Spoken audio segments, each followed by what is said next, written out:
The following is a Comfortably Zoned Radio Network production.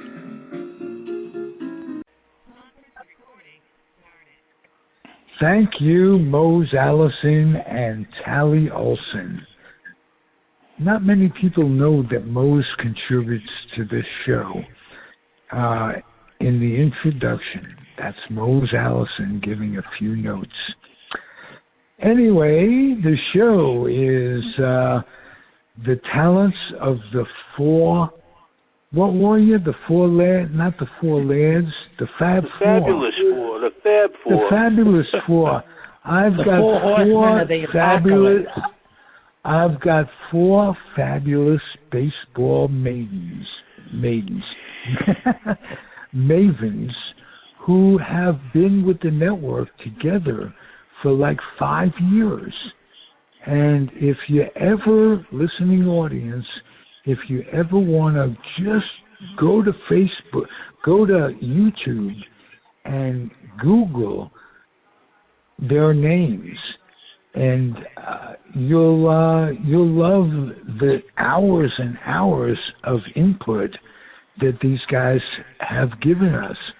And whatever we call the show at the moment, and it's been called a lot of things, I'd like to welcome the following. Hal Bock. How are you, Hal? I'm good. I'm happy to be here. Happy to have you. And as usual, George Case is here. Hi, everybody. I'm glad to be with our old friends, so it's nice to hear everybody. And David Hubler. You've been missing for a while. Good to hear your dulcet tones on the air. Yes, thank you. I missed the last meeting. I thought I might have to miss this one too, but I'm glad I'm back, and I'm ready for a good show. I hope you are. We're joined by Alan Blumkin as well. Completes the foursome. Nice to have you, Alan Blumkin.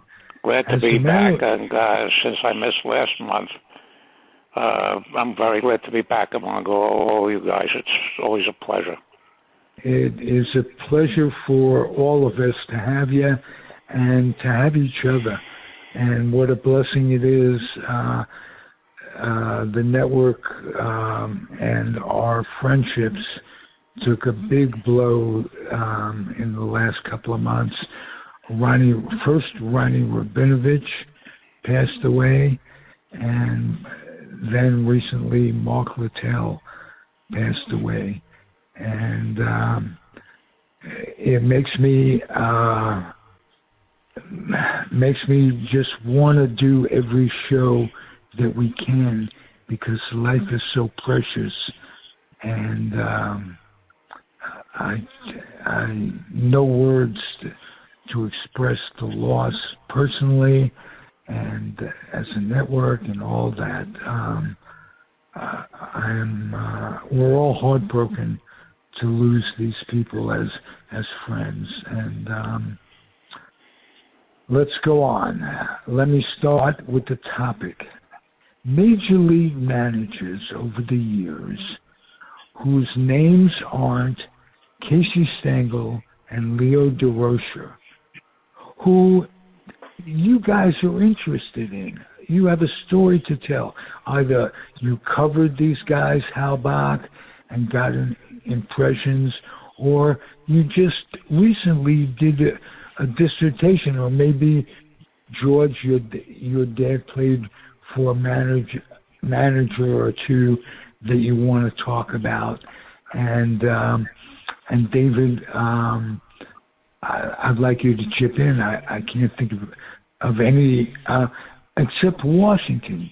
So maybe you and George can talk about Washington. You did the book, The Nats and the Grays. And so I put my production together, and I think it's going to be a good show. I'm going to start with Alan Blumkin.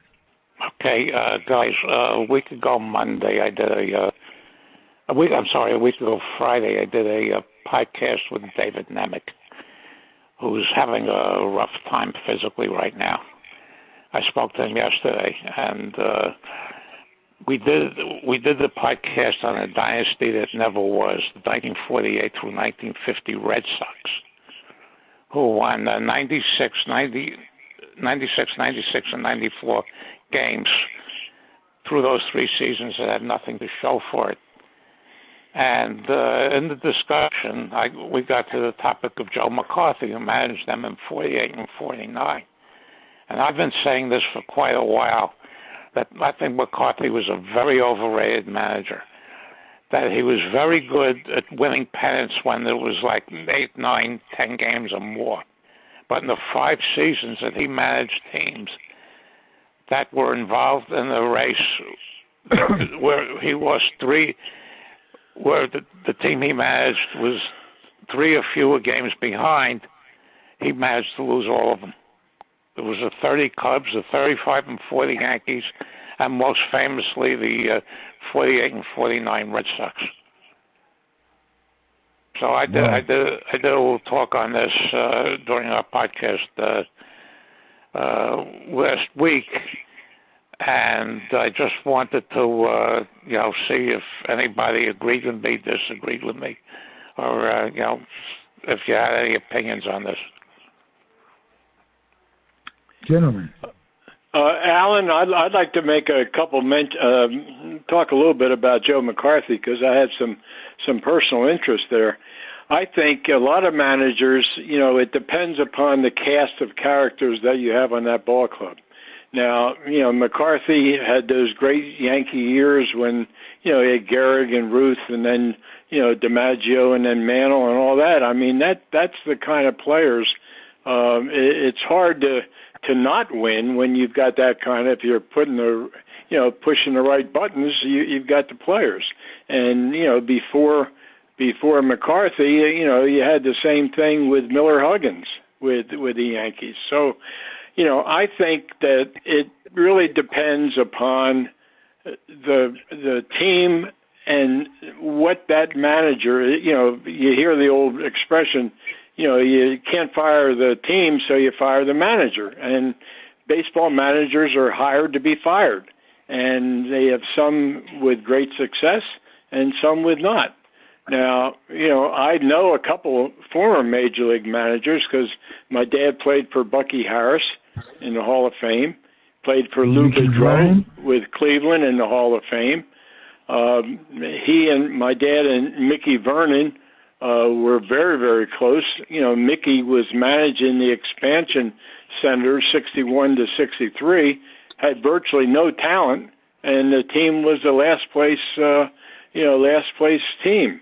And then, Hodges took over from Mickey in April, I think, of 63, and then Gil, put some pretty good teams together, but his claim to fame was when he wound up going to the Mets and becoming the world champion. So you never know how baseball are going to turn out. I think it's a lot different today than it was. Today you've got bench coaches, you got pitch counts, you got all kinds of stuff going on. You got managers sitting in the dugout with headphones on, being mic'd up, for the game. All that kind of stuff, to me is a different world than what the managers when my dad played. Now, Joe McCarthy was one who. My dad never played for McCarthy, except that he started in right field as the leadoff man in the 1943 All-Star game, and that team was managed by Joe McCarthy. So, that's a personal, recollection that I have of McCarthy. And Alan, I happen to agree with you. He did have a couple bad years with the Red Sox, but on the other hand, he had some great years with the Yankees because he had tremendous talent on the ball club. Is that the way it always is? You can't fire 25 guys. You're going to fire the manager.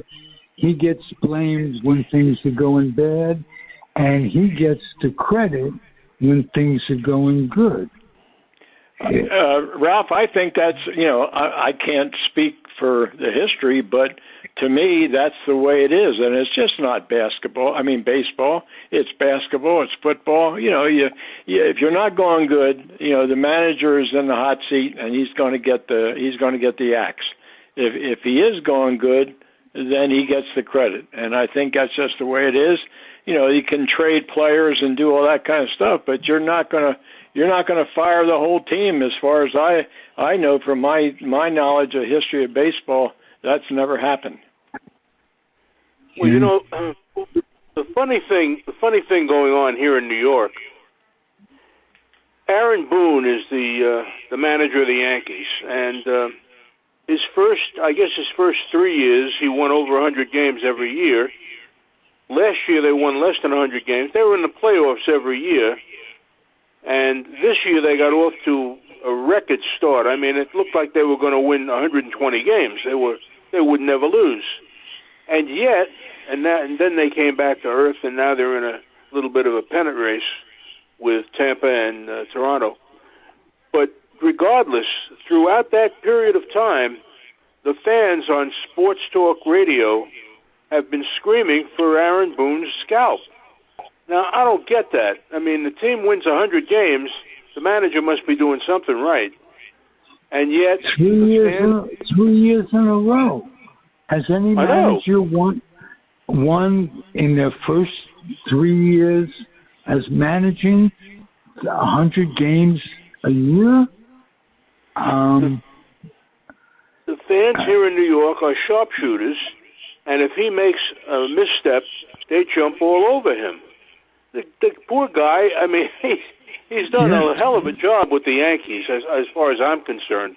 He's got them in first place. He's had them in first place all season.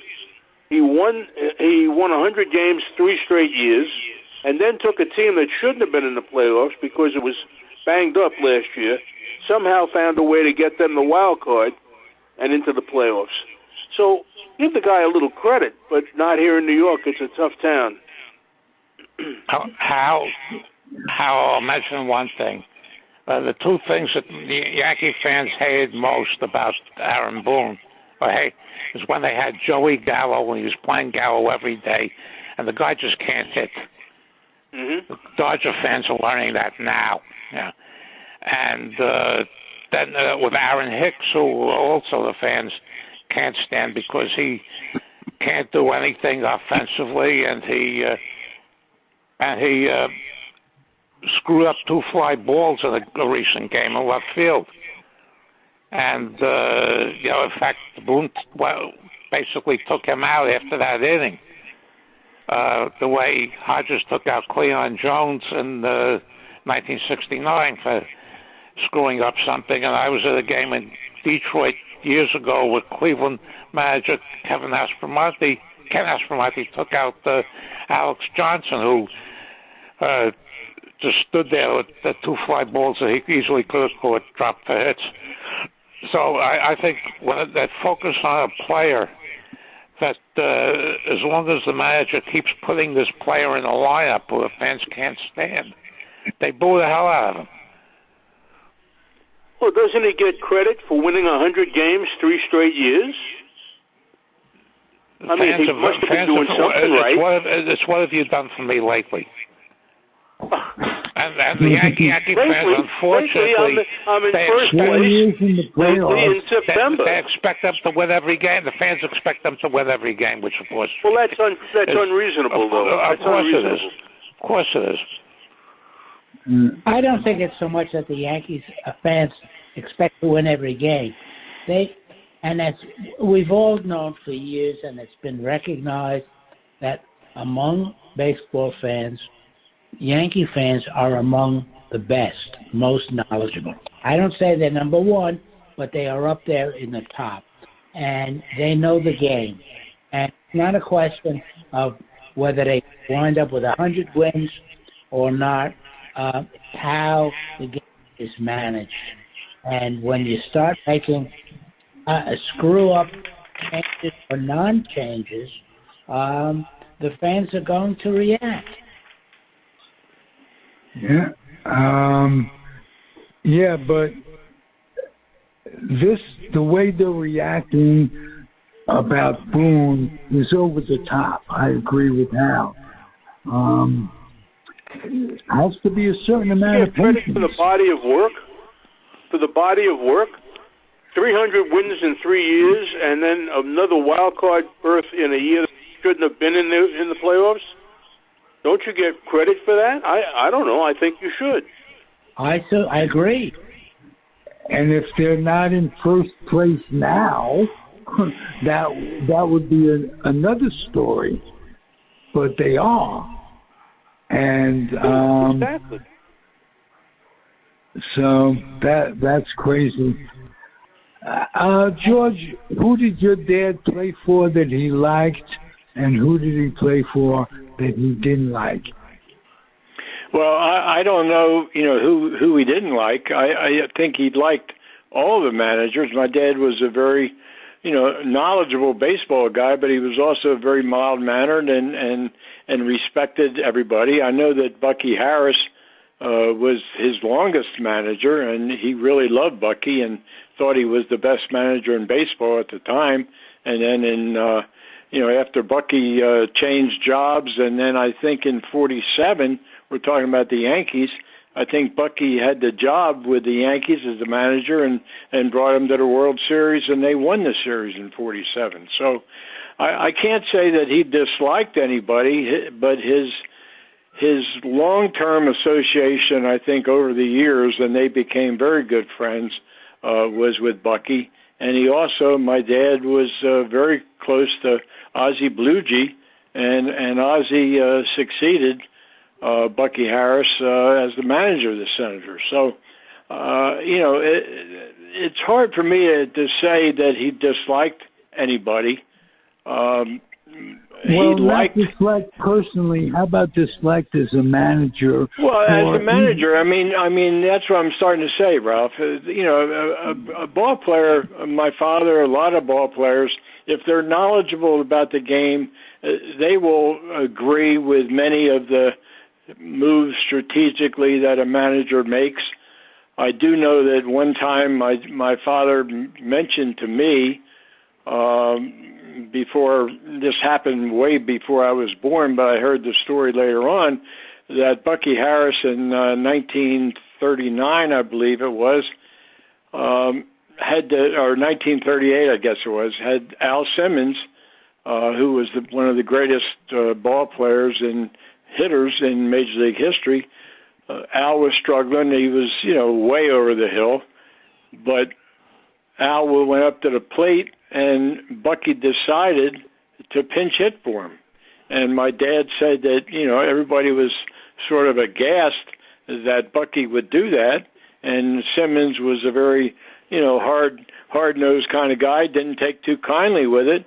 But that was Bucky's decision, and he felt it would be best for the team to put a pinch hitter in because Simmons was not doing well because of his age. So that's the one story I remember my father talking about, possibly some, hard feelings on a ball club, but that was strictly a move, and everybody could know it was going to come at some point, and it just happened that when you send up Al Simmons to the plate, you don't think that he's going to, get pinch hit for, but that was the manager's decision. Well, that's basically what I meant. He wasn't dealing with the human. He was dealing with the baseball, the back of the baseball card. And I'll tell you a little story. That happened here in New York last night. Now, Buck Showalter has been the manager of the Mets, and he's done a sensational job this season. Nobody's complaining about him, and they're in first place. They've managed to hold on to first place one way or another, but who knows if it'll end that way. But that's not the point. Last night, he had a relief pitcher in the game named Michael Givens, and Givens had pitched 2 innings, and they were in the 8th inning or the 7th inning, I'm not sure. And they got a runner on first base, a fellow named Daniel Vogelsback, Vogelsback is about 280 pounds. I run faster than Daniel Vogelsback, and I'm 83 years old. And Buck called Vogelsback back to the dugout, and he sent a pinch runner in for him. The pinch runner was Michael Givens, the pitcher. Wait a minute. How can he be the pinch runner if he's the pitcher? Well, Buck knows the rules. What it did was it took away the designated hitter. Vogelsback had been the DH. And Michael Givens, he didn't go anywhere because they're not hitting right now. And the next inning, they brought in a new pitcher who was then, I guess, the designated hitter. I had never seen or heard that. But Buck Showalter knows the rules, and he knows how to maneuver through a game. And that's been one of his greatest assets this season. He's had them on their toes, a team that I've often seen just go through the motions. They don't do that this season. They're not hitting right now, but that's another matter for another day. But he knows the rules, and he has the rule book inside and out, and he keeps them hustling all the time. So that's a feather in his cap. He ought to be the manager of the year as far as I'm concerned in the National League. I have another little story. Little story for you before I let Alan in.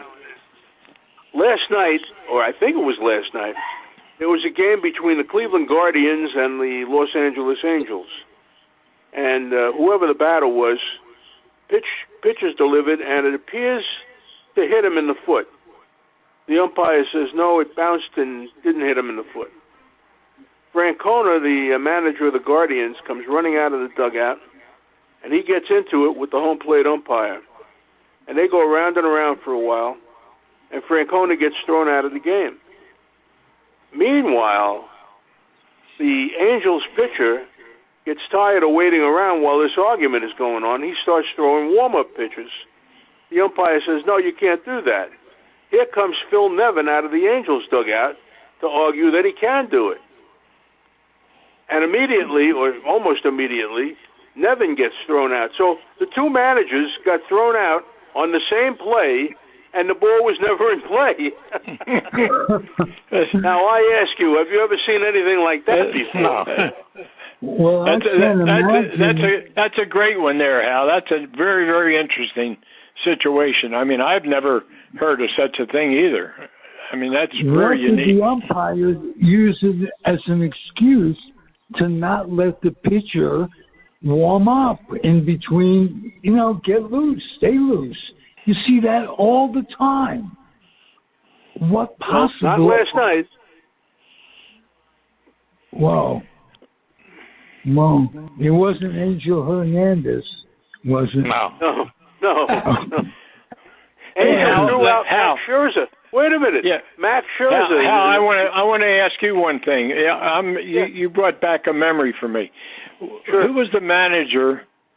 Wasn't there a shoe polish incident with the baseball? Nippy Jones.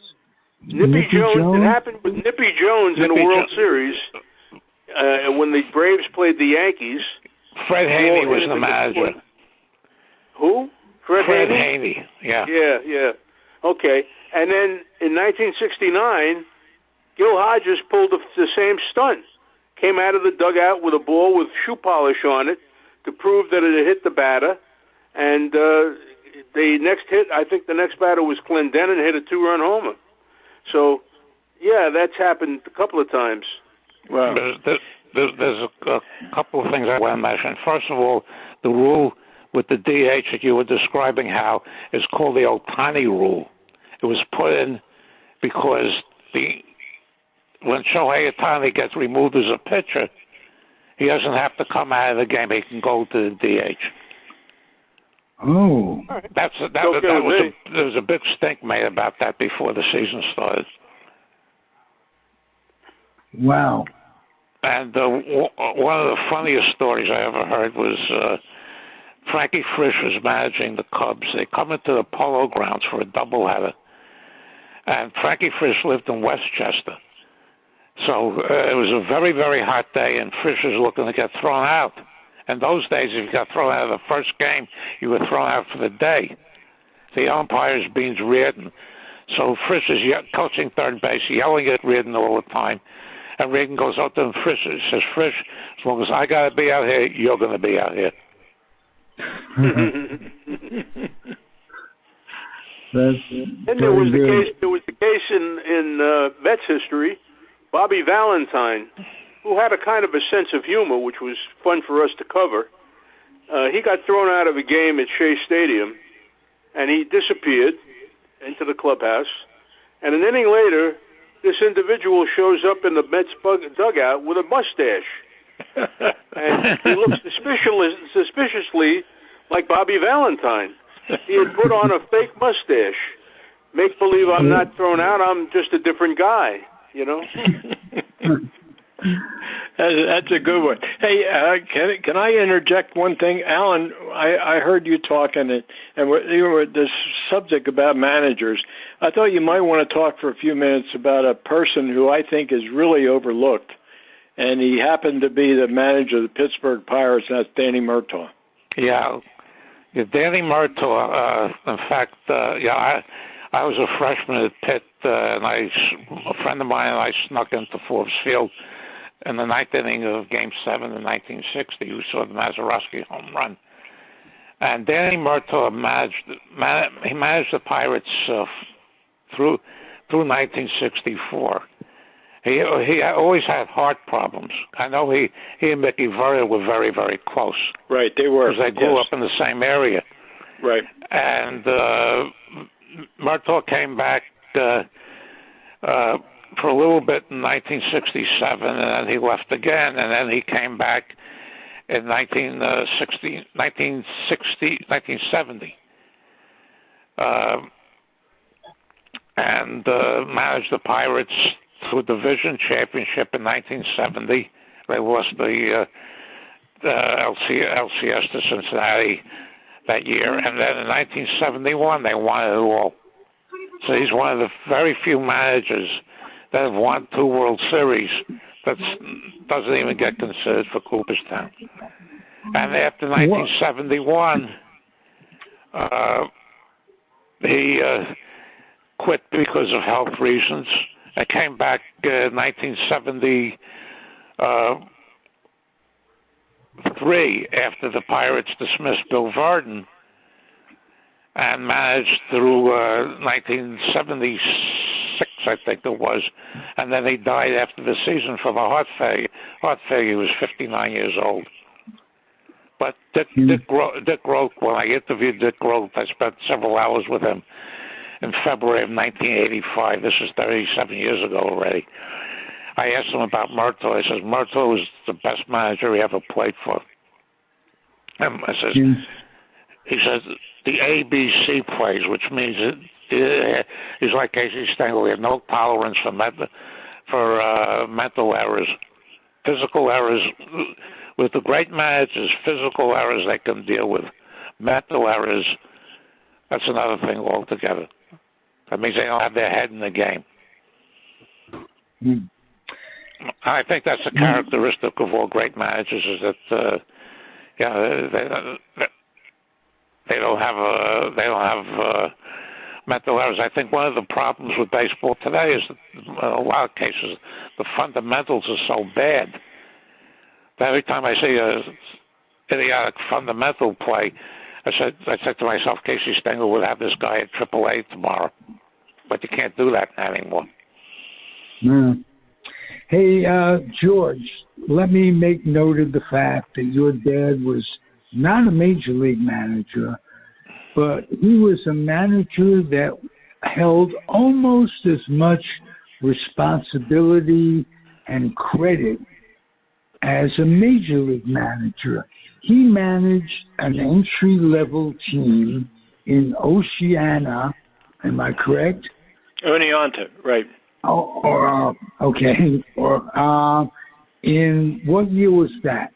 Well, my dad managed in Oneonta, which later, matter of fact, Buck Showalter, you mentioned him, Buck managed in Oneonta in the 80s. My dad managed Oneonta in 69 to 72. and that was what they call short season A. A lot of guys out of college. My dad really enjoyed teaching baseball what he called the right way, and that's what he did. He enjoyed, working with youngsters more so than working with major league ball players. He really enjoyed working with kids that were developing, and that was his forte, and he was recognized as an outstanding baseball man who really cared for his players, and the players had great respect for him. I was interested to hear what Alan was talking about, and one of the lessons that my father taught me early on in baseball was that he could forgive, as a manager, as a player, he could forgive what he called errors of commission, but he could not forgive errors of omission. If you didn't have your head in the game and you made a mental mistake, players, managers, they don't like that. Errors are part of the game, and that's an error, is something that happens. You boot a ball, you drop a fly ball, you make a wild throw. That's part of baseball. But you make dumb fundamental mistakes, as Alan is talking about, and I see it all the time. That's what drives managers crazy. Beautiful answer. Well, the thing that's obvious to me watching games is the scourge that has overtaken the game of lack of fundamentals. The old time players called them fundamentals. Hit the cutoff guy on the throw to the plate, from the outfield. It's a fundamental. And so often you see overthrows, throws to the wrong base, stuff like that.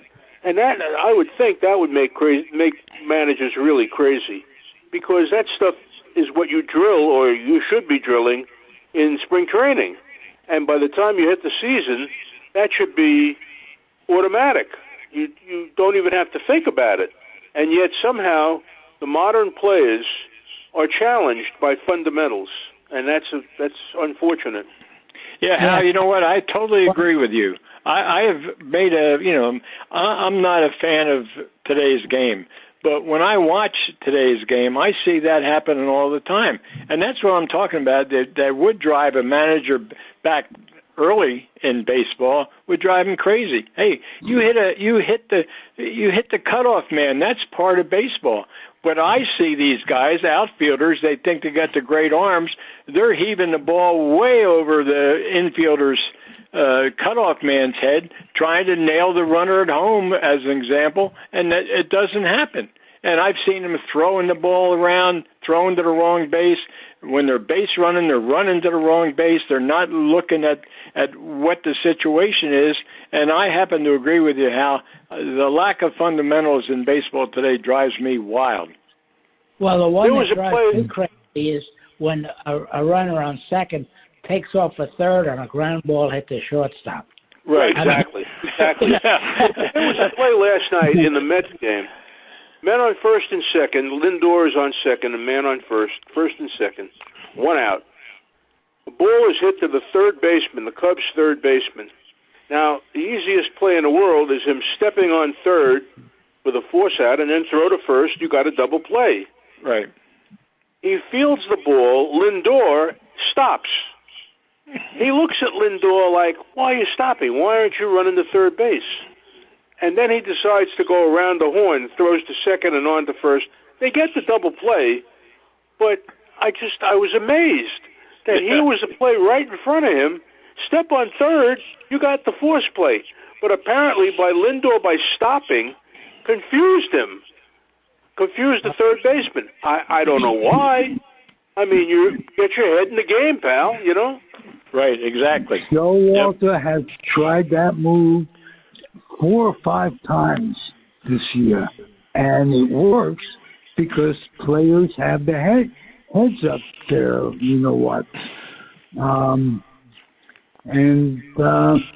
getting back to Joe Walter, I'm a Mets fan too, as you know, Hal. This is a terrific signing of him. Were you surprised particularly that he's done so well? No, not at all. I think all the Mets fans were thrilled when they signed Showalter. You know, they had a nice guy managing last year. Rios, was that his name? Or Ramos? I'm not sure. Rojas, I think. Or Rojas? something like that. Yeah, well, I think, he's a very nice fellow. He's a Philippe Alou yes, guy. That's right. He's a very nice fellow, very personable guy, very good-humored. But he couldn't manage a stickball team.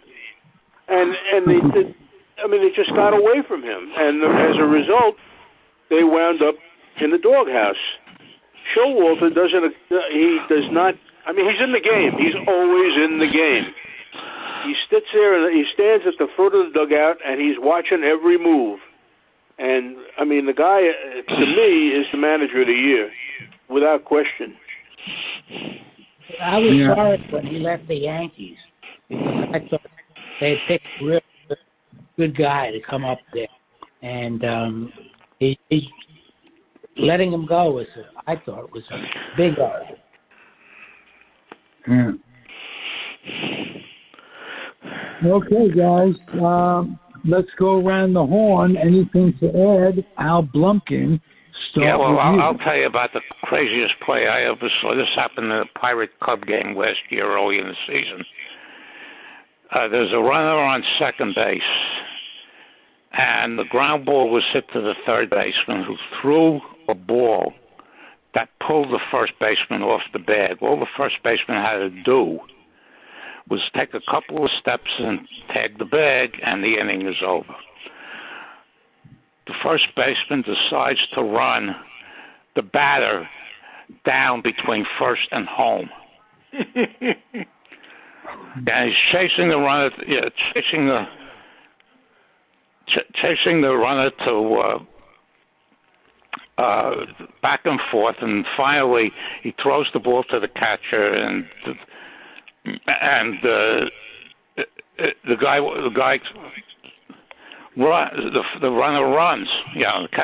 So anyway, the catcher picks the ball up and throws the ball. This is the batter hit a tap, and the catcher takes the ball and throws it into the outfield, trying to get the runner at second base. The guy who hit the bunt at second base goes into the outfield. The runner who was on second base when this whole thing started scored. The first baseman wound up spending the rest of the season in Korea. His name was Will Craig. But this is available on YouTube. You put in the dumbest plays of 2021, and this will be right at the top on YouTube. Korea can be very nice. Korea can be very nice at this time of year. I covered the Olympics there in the summer of '88, I guess, and it's quite nice. So he probably was all right. Yeah. So, but if you want to see this, in fact, when I didn't see this when it happened, when I heard about it, I watched it 20 times on YouTube the first time I watched it, and I still couldn't believe what I was seeing. I wonder how the scorekeeper would score that, Alan. And another great thing was Benji Molina was catching for the Giants, and he hit the apparent home run. So he goes to first, but they didn't call it a home run right away. He goes to first base, gets replaced by a pinch runner. Then they review the play, and they call it a home run. So this pinch runner, since he's out of the game, pinch runner scores on the home run, and the computers didn't know how to process this, because how can you credit somebody with a home run and not a run scored? So I had to reinvent the programs to be able to put this into the statistics. They did back that in the old days. When they used pencils and erasers, that wasn't a problem. No. No.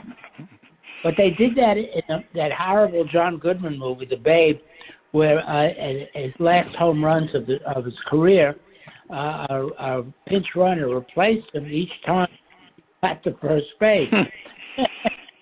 And for any baseball fan, that was the epitome of stupidity in creating this monster of a film. Because once you're out, And Right. three times the Babe jogs down to first base, being replaced by a runner to go rest around bases. Well, Babe Ruth has one of the records that Babe Ruth has will probably never be broken is most bad movies made by a baseball player. 3. Yeah, that's probably true. Yeah. The William Buck movie isn't much better. William Bendix. Oh God. That's the guy that comes to my mind. Yeah. Oh God, was that terrible? Who was the other guy? John Goodman? Nathan Lane. Yeah. Nathan Lane was the third one. Yeah. Okay. Yeah. All right, guys. Good show as usual. Thank you all for being here. Promise you'll be back next month.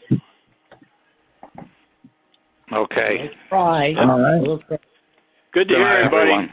Yep. Good night. Hey, good night. Thank you, Hal. Thank you, George. Thank you, David. And thank you, Alan Blumkin. Be well, my friends, and happy trails and adios.